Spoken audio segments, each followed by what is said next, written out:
នេះគឺជាចំណុចពិសេសតាម8យ៉ាងនៅក្នុងការសិក្សាផ្នែកអនឡាញភាសាចិននៅសាលារៀនឆាំងសេនចំណុចទី1គឺយើងអាចសិក្សាបានគ្រប់ទីកន្លែងមិនថាយើងនៅទីណាក៏ដោយដូច្នេះហើយយើងគ្រាន់តែមានទូរស័ព្ទដៃក្នុងដៃតាមមួយគ្រឿងគឺយើងអាចសិក្សាបានហើយចំណុចទី2នៅពេលដែលសិក្សារួចគឺខាងសាលានឹងទម្លាក់វីដេអូចូលក្នុងក្រុមដើម្បីសិក្សានិស្សិតរំលឹកហើយយើងអាចរំលឹកគ្រប់ពេលគ្រប់វេលាបាន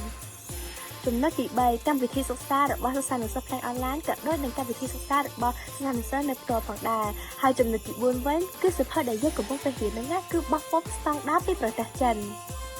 ចំណុចទី5នៅពេលដែលយើងសិក្សាគឺយើងនឹងអនុវត្តការនិយាយភាសាចិនដូច្នេះហើយធ្វើឲ្យសិស្សានុសិស្សគ្រប់រូបនឹងចេះនិយាយឲ្យកាន់តែឆាប់ចំណុចទី6គឺយើងមានការគ្រប់គ្រងសិស្សបានយ៉ាងល្អដូច្នេះហើយងាយស្រួលហើយមិនច្របូកច្របល់ចូលគ្នាឯចំណុចទី7វិញគឺគ្រូបង្រៀនទាំងអស់គឺមានបទពិសោធន៍មកយ៉ាងច្រើនឆ្នាំហើយចំណេះដឹងរបស់ពួកគាត់គឺធំទូលាយមែនទែនចំណុចទី8សិក្សាចាប់គ្រប់វគ្គដែលសាលាបានរៀបចំគឺបើសិនជាយើងអត់ចេះគឺខាងសាលានឹងឲ្យយើងបន្តរៀនដែលអត់គិតថ្លៃដូច្នេះហើយគឺយើងរៀនហ្វ្រីហ្នឹងចេះច្បាស់ចេះស្ទាត់ចេះប្រើការបាននិងចេះពិតប្រាកដរៀននៅសាលារៀនឆាំងសេន